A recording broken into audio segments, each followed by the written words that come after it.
Good evening, everybody, and welcome to our first edition of Open Line in 2014. I hope your holiday season was as fun and as exciting as mine was, which we will talk about this evening.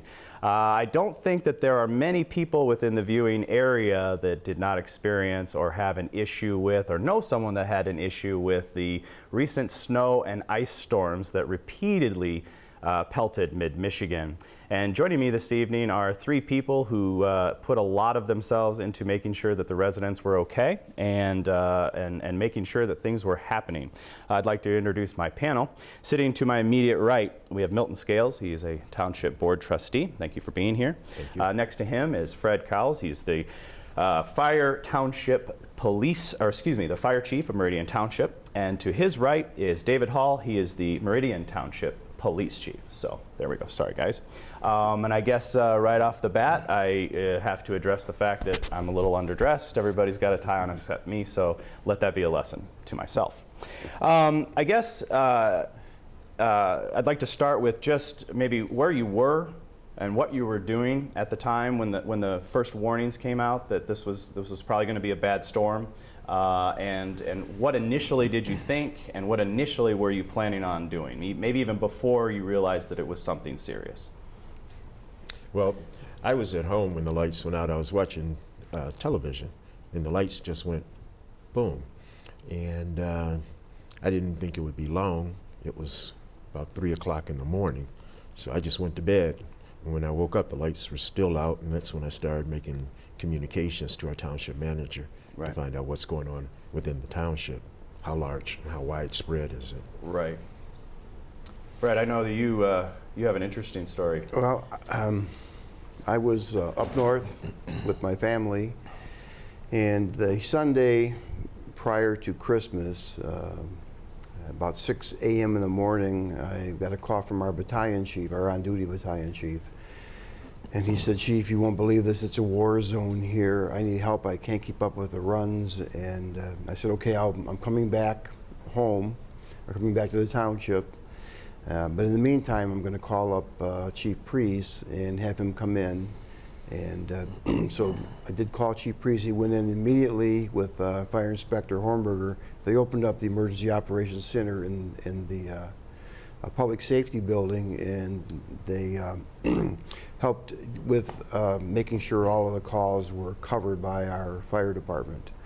I called the township manager at home and told him I was coming back and that the Emergency Operations Center was up and running in the Public Safety Building, and apprised him of the probable threat that we were going to have due to the ice storm. Okay. Well, I was not up north. I was at home. You have to know that even before the ice started coming, I think most everybody had an inkling that they had an alert, or they watched the weather and they knew that it was coming our way. The question is, how thick was the ice, you know, and what kind of damage was it going to cause? We've all dealt with ice before, but this could be a little bit worse. Right. And so I knew that Saturday night that we were starting to get some ice, and then Sunday morning I knew that it was going to be just a little bit more serious than some that we've had in the past.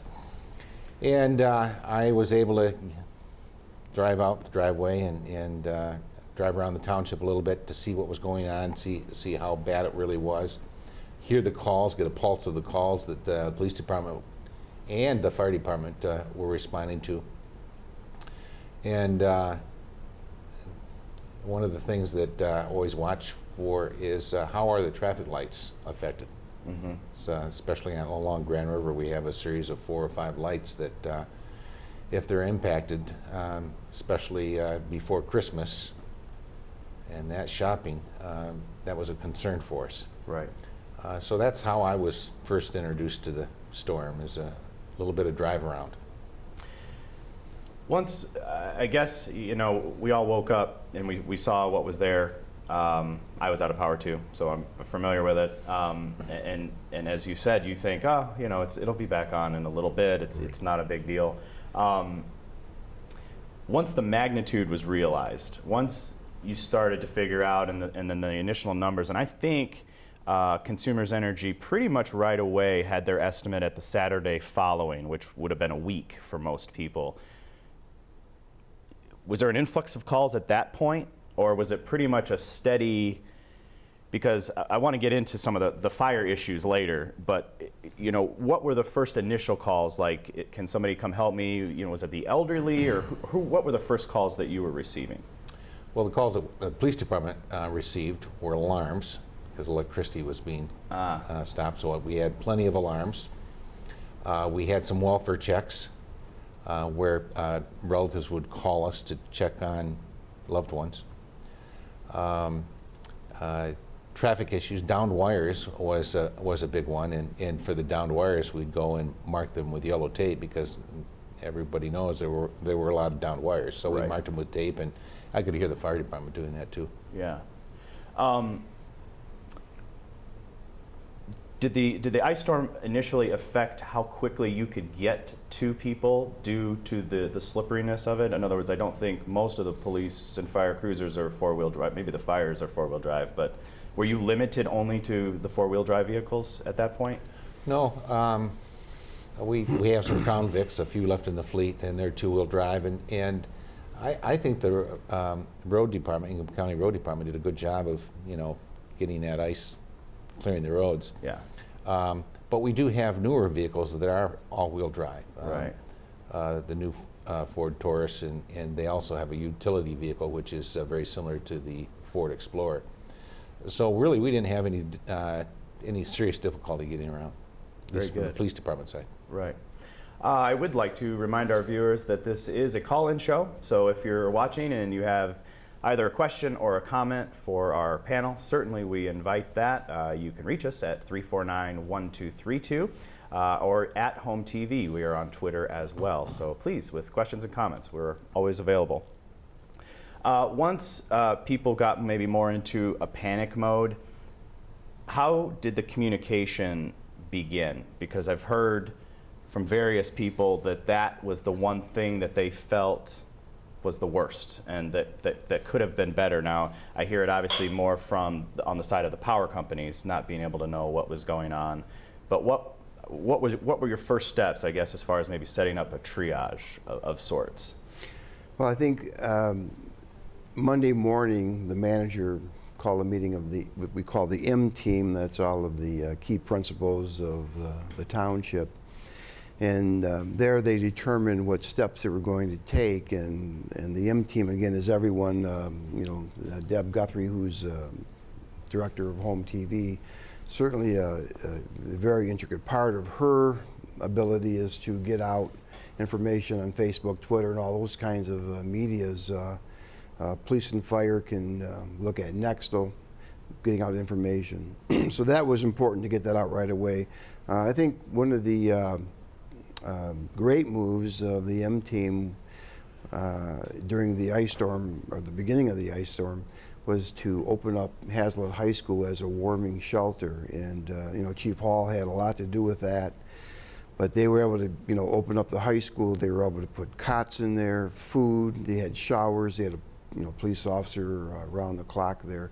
So for the residents that were without power, then maybe didn't have the resources to go to a hotel. And the other thing is, hotels are full all the way down to Howell, so you're kind of out of luck. So people came there to eat, warm up. People came there to spend the night, take a shower, and those kind of things. So those are some of the initial things that happened right away. When the M team met to look at the steps they were going to take to mitigate or get us through the ice storm. Maybe you can describe what the M team is, because I read about it, but I wasn't specifically sure who that comprises. Well, I would think, the M team basically is the department heads of the township, and we also, look at Treasurer Brixey and our clerk, Mr. Dreyfus, who are full-time employees of the township that have a full-time job, but then they're like a secondary. They're our boss, they're the township elected officials. Right. But they do sit on the M team, and so I think even the M team had expanded during the ice storm because we had help from Trustee Scales and Trustee Wilson, and also our supervisor. They were extremely active and quite active in making sure that the township residents had all the resources at their fingertips and that we would be able to help them. Trustee Scales, maybe you could talk a little bit about your Monday morning and at what point you decided that we'll get into some of the big things that you did, but at what point were you completely committed to doing everything that you could to?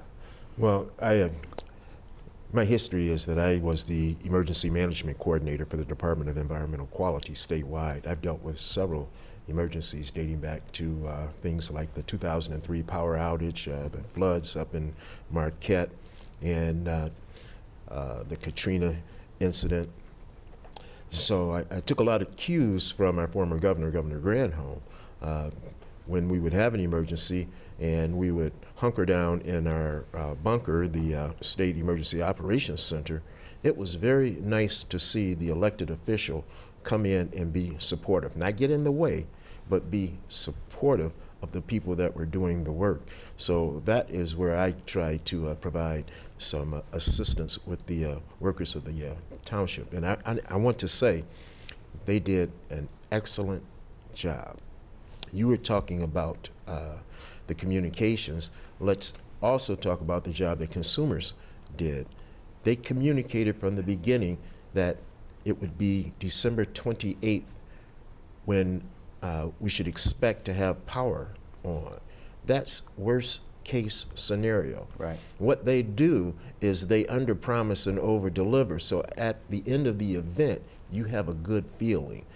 They told me mine would be on the December 28th. It came back on 5 p.m. Christmas Eve.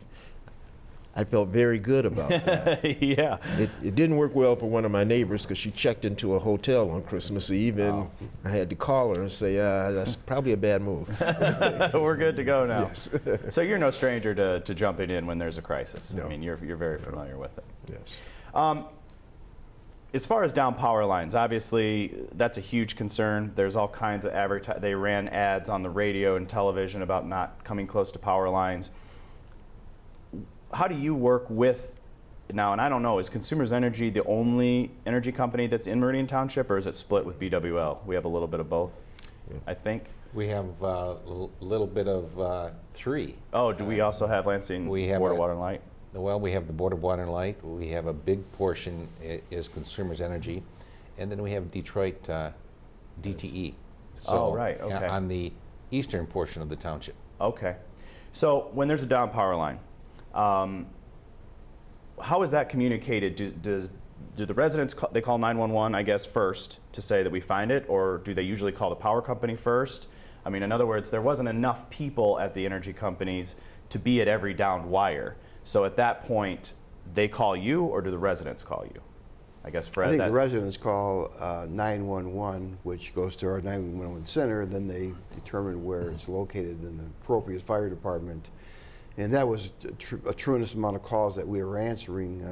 We had calls down wire lines. We had, when the power went off, the batteries kicked in on carbon monoxide detectors and smoke detectors, and those things, they started to go off. So we were receiving calls on those. Our medical calls never stop, so we have to, take care of our medical calls as well. So we had to prioritize what was most important because we just did not have the resources to handle the calls. Our calls went up 500% for 2 days in a row. Wow. Did you bring in an excessive amount of employees? In other words, I mean, it was the holidays. People like you were, they're on vacation. Everybody wants to be enjoying their time at that very time. Did you bring in a lot of people? Was it hard to convince people to come in? I guess both of you can answer for each of you. When the manager declared a state of emergency, we have rules and regulations in the township, and that supersedes anything that we really have, and it mandates that leave can be canceled and people can be called back. One of the great things that I see about in the fire service is that it brings the best out of the firefighters when they have their back against the wall and they are presented with a great challenge. The battalion chief that stayed awake 37 hours. We had people that came back and maybe went home for 2 hours to check on the family and came back. And one of the things that was hard for me was on Christmas morning, you got young men that have small children at home and they're waiting for dad to come home for Christmas, and I have to tell them that you're not leaving. We have to maintain a certain staffing because the runs weren't decreasing, and I couldn't let people leave to go home. We had to rotate shifts and those kind of things. We had to, again, keep most of our people on duty. So my hat's off to our firefighters, and I really appreciate the fact that they never squabbled about anything. They just knew that that's their job. We protect the residents, and eventually the ice storm is going to be over. Right. We probably didn't have as much overtime as the calls came in. If they were critical calls, they'd move up to the top of the line. Right. If most of them were branches down, things like that, and we're able to stack those calls and take the next one up and respond to one, then take the next one up. We had some overtime during the week. Spent a little overtime at the warming center. Yeah. But the chief talks about employees and how good they are. They just step forward, and it's that way in the police department, and just people do their job. I feel like there's an element to that in the people that go into that profession that's kind of the time to shine. So I'd like to add please, something, too. absolutely. The police department, I witnessed an employee who volunteered to spend Christmas Day during the shelter service, providing the security and the police presence at the shelter. And he did that because his children are adults, or they're older, so that some of the other police officers could be home and spend time with their small children. But this goes beyond police and fire. Our public works department, they were making sure that your toilet is flushing. Right. They had to spend a lot of time putting up generators at our 8 lift stations to make sure that they continue to work.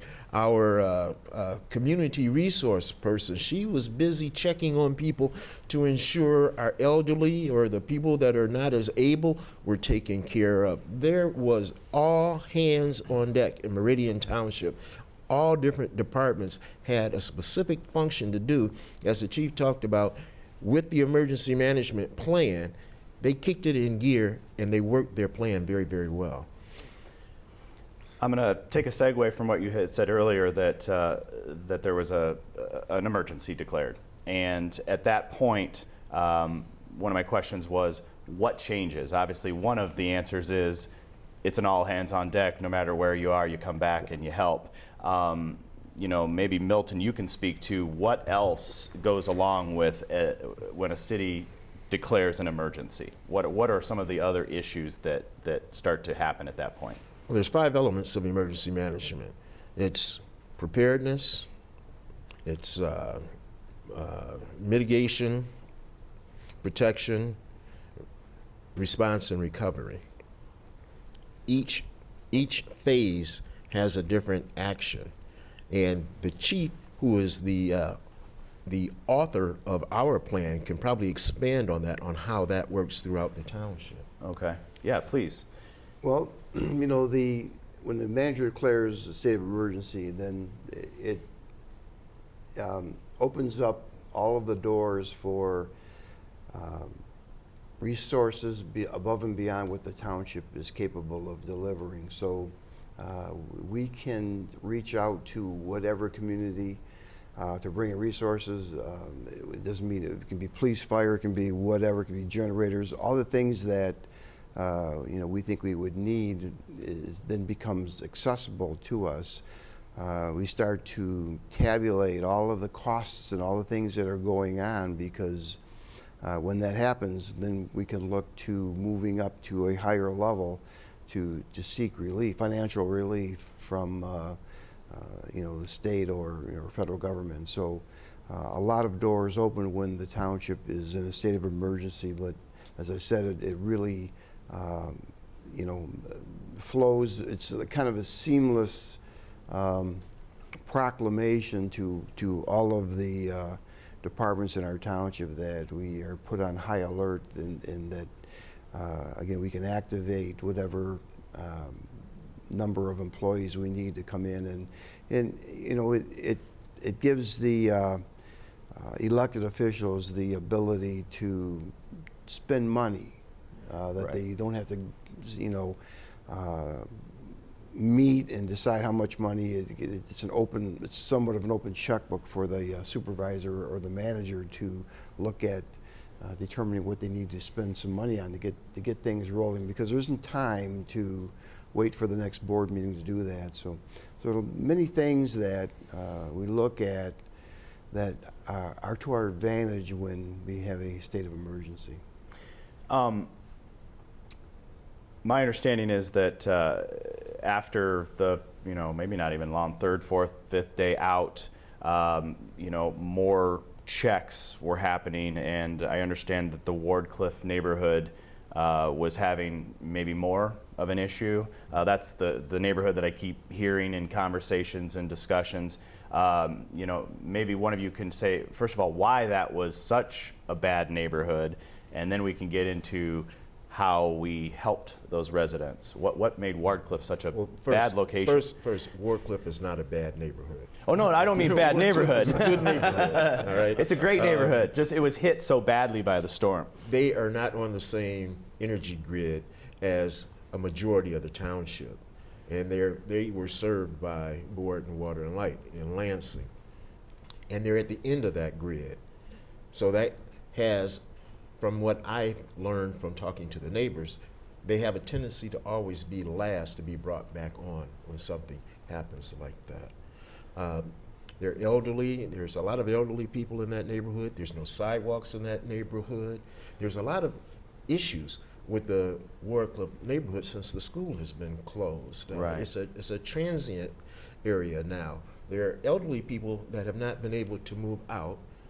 There's no new young families moving in because the school doesn't exist anymore, and a lot of the residents are now rentals, and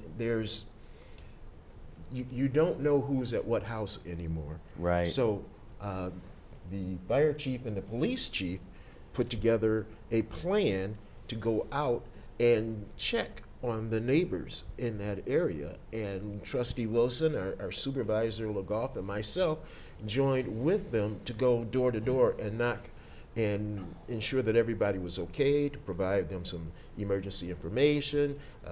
We had many businesses that came together and joined in this process. The whole community just bond together. The Subway provided coupons so that we could give them a coupon to go get a free meal. Christmas Day, we had Asian buffet. Called me up and asked me how many people are at the shelter. He said 35 to 50 people coming and going. He said, come get some certificates. He said, I want everybody to have a Christmas dinner, and he provided Christmas dinner for everybody that was at the shelter. I mean, this was a community of love coming together. Wardcliff just happened to be the last large group, like subdivision, that was not back online at the end of the 5 or 6 days you're talking Yeah, about. 7, 8, 9. I mean, it was 11 days for some people. That was very serious. That's crazy. Well, I would like to, publicly commend you on your service going out there in the bitter cold and doing that, because I think it's just fantastic that everybody kind of bonded together to get That's that what done. people elected me to do. Yeah, It well, was, that's awesome. It was that Sunday after church.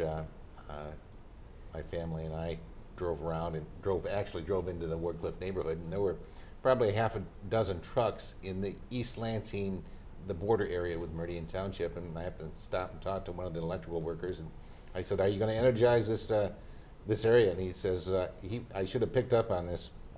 He says, "What area?" And I motioned to the Wardcliff area, and he says, "Right here," he says, and yeah, that's right there. Well, he did energize just a small grid, a small portion of that neighborhood, and I'm thinking, well, boy, this neighborhood's going to be back on, and I reported to the manager at the time, and that looks like it's coming back on. But it was still yet another couple days. It was the manager suggested that I call, I had a contact at the Board of Water and Light, and I called, assuming it was the command post, the EOC, and I said, "Now, have you forgot about Wardcliff? I mean, they've been out here working on the power. I just want to make sure that you know that this is there's a segment of 90 houses." Well, he put me on hold and checked. He says, "No," he says, "give me Cross Street," and I gave him Cross Street, and he said, "No, we have a report of that." And I said, well, it was sort of odd that they come out and fix part of it and not these other 90 homes. Well, that was, I think, the day before New Year's Day, the 31st, and that was in the morning. We got the call, and by noon they had sent some trucks out, and I don't think it was a very big problem. They had it back on in a short time. So, you know, we've heard a lot about the power companies and how they responded, and yeah, we appreciate what they did. You know, without them, our energy would not have been back on. And you know, I'd also commend the people working in the trees. Yeah, I was out Sunday, the time that it was really starting to get bad call-wise, and they had done some tree work in front of the Qdobas there on Grand River and Marsh, and they were waiting for consumers to flip on the energy at the mall, at the transfer station at the mall. They did that, and the light was on. That when the light was on, it was wonderful because it was Grand River traffic signals. And I was sitting talking to the tree workers, and up in the canopy where the high power wires are, a branch hit those power wires, and two of the biggest explosions, you'd think they were fireworks, the big boom, two of them with electrical balls that big went off, and it started leaving the tree workers. And you knew something was going to happen then. I looked over at the traffic signals, and they were off. So the whole string of traffic lights on Grand River went off.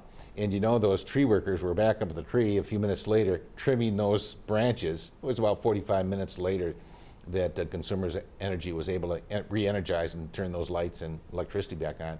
But my point is that so many groups of trucks were around with workers working in the canopy, trimming back those branches, and you know, people say they want to be a police officer. You know, they couldn't handle the calls, and you know, too dangerous and everything. Well, I don't think I'd have the will to climb up in the canopy near those power wires, and so we really appreciated them. Yeah, you know, certainly there's a lot of complaints. You know, they didn't do this and they didn't do that. But I think when you're faced with such a magnitude of disaster, I mean, under the circumstances, I think, you know, they should be commended. I think they all did a great job, and I mean, you're faced with something so horrific. There's only so much you can do.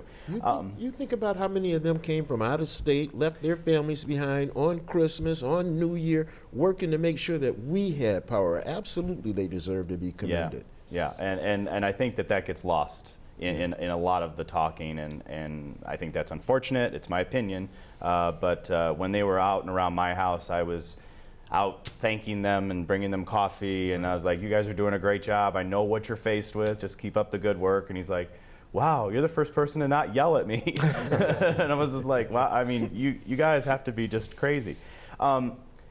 Meridian Township declared emergency. East Lansing did not. Do you feel, and I know you can't speak to what the decision process was for them, do you think that it would have benefited them more had they declared a state of emergency? In other words, would that have helped us in any way, or are we completely separate on everything from them as far as help, supplies, that kind of thing? They have a, if I can't speak for them, but I can tell you that East Lansing and Lansing have the same fire chief. And they chose to move their emergency operations over into Lansing and become a unified emergency operations center. You know, why they didn't call a state of emergency, I can't speak to that. Right. I think that was the mayor's decision. That's something I guess we'd have to, you know, Well, yeah, take up with them. I guess my question is, would it have benefited Meridian Township in any way had they declared a state of emergency? Would that have helped us in any way? If everybody's resources had been overwhelmed throughout the county, then the county would have had to call a state of emergency, and then they could reach up to the state. Okay. But everybody's resources weren't overwhelmed, and that's obviously what happened. Right. I think the answer to your question is probably wouldn't have helped us. Okay. Probably wouldn't have helped Meridian Township. We were, I don't want to say we're self-sufficient, and it might be hard for people to understand, but it hadn't gone past our ability to respond to it. Okay. We were sending police, we were sending fire. It was really one issue storm. It was ice that was knocking out power. Whereas if it would have been a tornado in the summer, it would have been damage, life and death and injury, and power out, and water. We can envision some of those. Yes. Yeah. So we handled it very well. We reached out to the county for a couple of things. One thing, I think they helped with some cots, but they were available for us as a resource to help get those things and to meet our needs. We've talked about all kinds of great things that everybody did. Are there any things that you felt we did wrong, or things that you felt we could have done better? And if so, can they be corrected? And has that been discussed? Some of the things that, I mean, it sounds like we did great things, which we did, but you know, there's always room for growth. So what are some of the things, you know, that we could do better next time?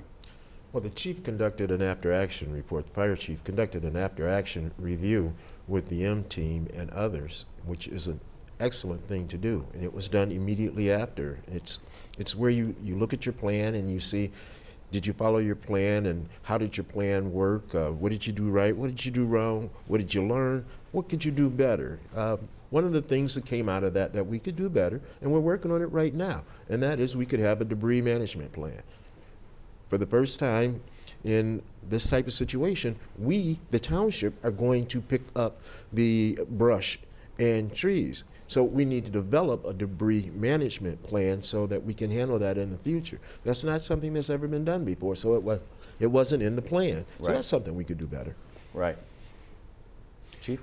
I think it went very well. You know, had a room full of people who were interested in looking at the process, and I think we defined a lot of positive things. We did follow the plan, and there are a few things that we are looking at. We are going to update our plan, which is really a living document. Right. And I think we're going to communicate better.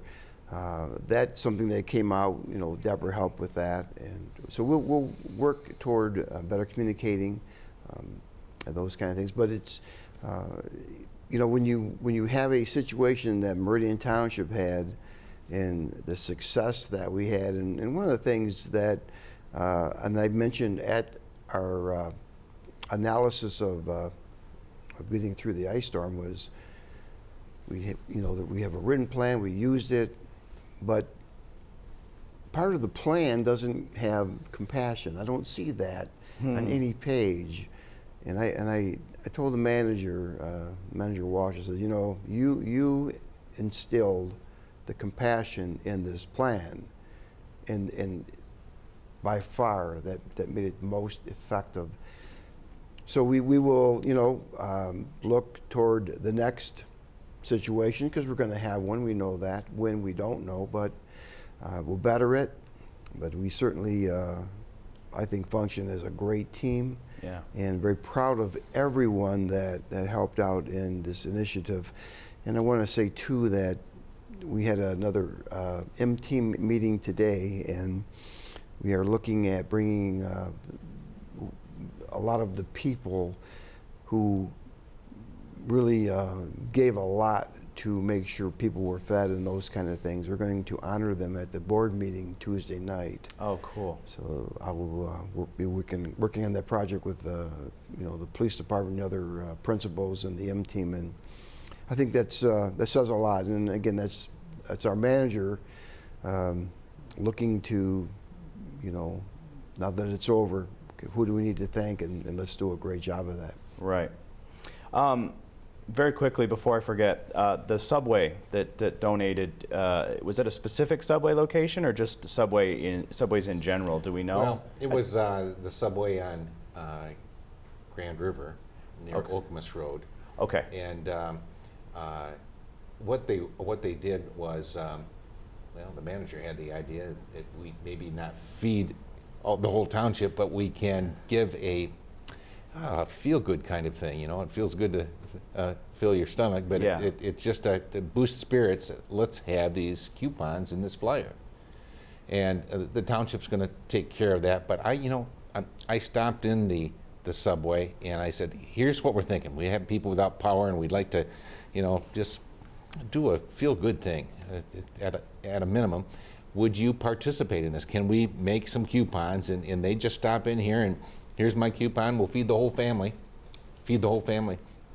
And would you participate in that? And can we do that? And he says, we can, and we'll do that. And we hand out the flyers, and people stopped in. And I stopped in there maybe an hour and a half after they were handed out in the morning, and people were starting to take advantage of that. So they didn't expect the money. We'll pay them later, and they just did they stepped forward. Yeah. They stepped up for after the request. At Tom's Market. Oh, there were Tom's Market. There were a number of Little Caesars, McAllister's. There were just some places out there that I just want to make sure these people, get a little bit of recognition for it, because it just I want to say Mertz Meats okay. fed our firefighters Christmas Eve. Good. That's awesome. McAllister's came in there and brought lunch.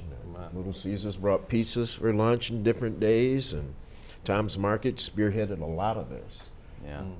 Apparently cool. the chief didn't tell me about the Mertz Meats dinner.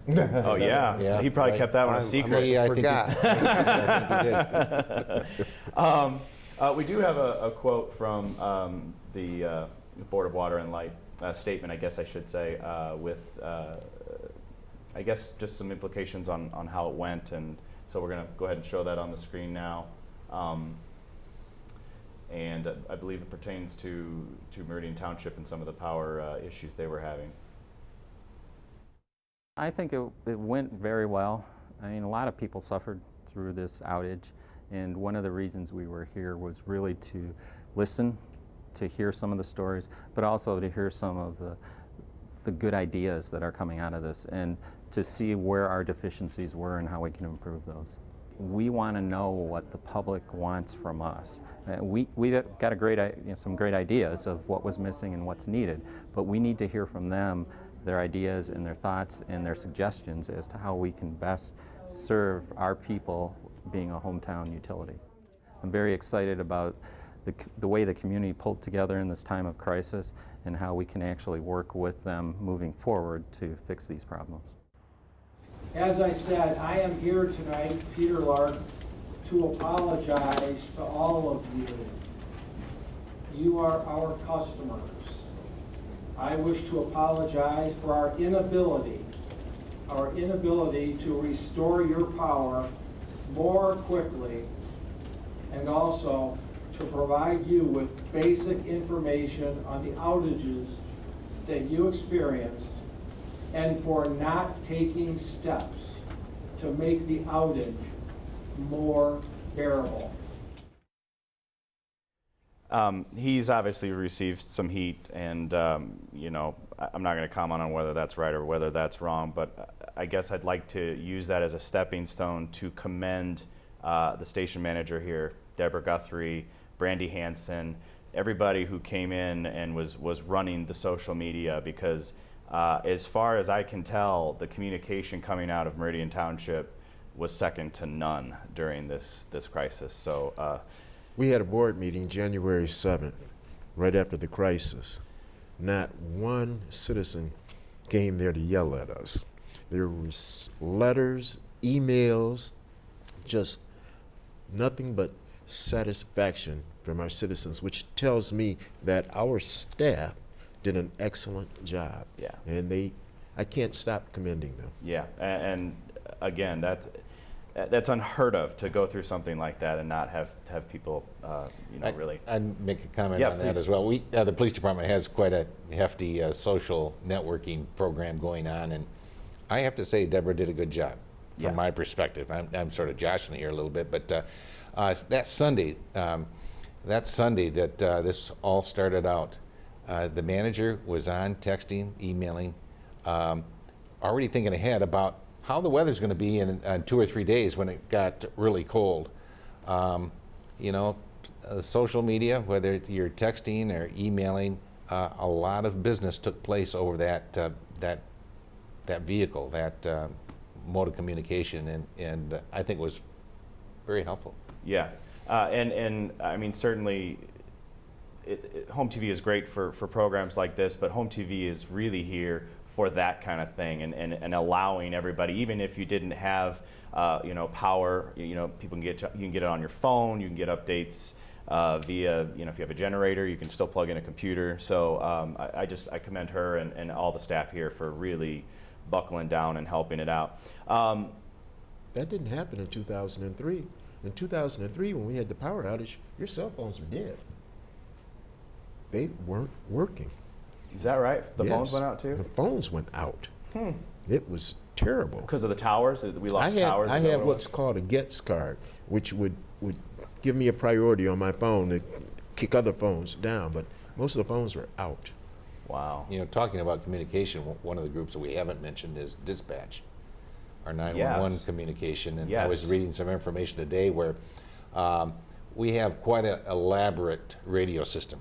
It costs a lot of money. It should be elaborate, but redundant. And they lost power at towers, but each tower site has a generator, and so they booted up to generators. And there was a little difficulty with a microwave at one tower, but it was so redundant that we didn't notice it on the road. We were getting our communication, and my understanding is even the telephones were working very well, very well. So, and you think about the employees there. Yeah. Can you imagine how many phone calls they're getting, and just ringing and ringing? You pick one up, there's another one waiting for you, and dispatching that information. It takes a patient dispatcher. Oh, yeah. And you don't hear dispatchers and police or dispatchers and firefighters arguing or a tone. They all work, and the communication is good, and 911, Ingham 911 did a great job as well. Thank you for mentioning that. And so thank you to all the 911 employees. Fred, I'd like to just maybe get into a little bit of some of the issues that the residents had trying to keep themselves warm. Obviously, protocols that are recommended when you're running a propane lamp in your house weren't followed because people wanted to stay warm and those kinds of things. In my research, and only because I hooked a wood-burning stove up at my house, did I realize that more than 70–80% of chimneys really aren't made to handle a consistent fire, which is shocking to me, because when they told me I needed to put a liner in my chimney, I said, well, why? I have a chimney. And then they went through the process, and maybe you can talk a little bit about what people should know in that situation. Well, thank you for that. We're building a program right now for home TV for our residents to take a look at, policy or procedure with, wood burning fireplaces. But as we got into the ice storm, I was without power, and my power came back on Christmas Day about 3 p.m. And when I was in my home getting the Christmas gifts to take them back over to my son's, who lives off of Hewlett Road, they had power. That's where my wife and I stayed for that period of time. I looked at my thermostat in my home and it was 34 degrees. Now, another day or two, the pipes are going to start to break. Yeah. So I think what happened is I think all the people that were without power were getting anxious because the temp in the house kept dropping. So Christmas Eve, we had a generator caught fire and caught the house on fire. We had 3 chimney fires on Christmas Eve as well. One absolutely devastating, where the people came from a hotel, started a fire in a fireplace, built it much larger than would normally be built if they were going to be home, but they wanted to get enough heat in there, keep the pipes from freezing. They left to go back to the hotel. So, the fire burned out of the fireplace, and there's no detection devices to let us know there's a fire in a residential house. So it's free to burn until it goes through the roof, and then someone sees it and calls 911. So by that time, and that's in an area where we don't have fire hydrants, at Christmas Eve, the home burned to the level where it's not going to be rebuilt. Yeah. We had a fire in a fireplace, again, overstuffed, closed the glass doors, and the glass doors blew right out, and the fire came out of the fireplace. So it's the difficult thing. People are going to try to do whatever they can do to keep their house warm, keep their pipes from freezing, and unfortunately it can be devastating results. Do you find that it's just because of a situation where people are trying to overfire the fireplace? Because my understanding is that so much carbon monoxide and smoke can actually come in, and you don't even really know that it's coming in because they're not really built for the function that they're used for. I mean, I guess now there's probably better codes, for that kind of thing. Is that something that you deal with semi-regularly anyway? Or we deal with that every year. We have chimney fires. We tell people to get a chimney sweep. You really need to have your chimney inspected because they crack, and any crack is where an avenue for the heat to get out. Yeah. And clean, because the creosote builds up, and when the heat gets to a certain point, it will ignite that.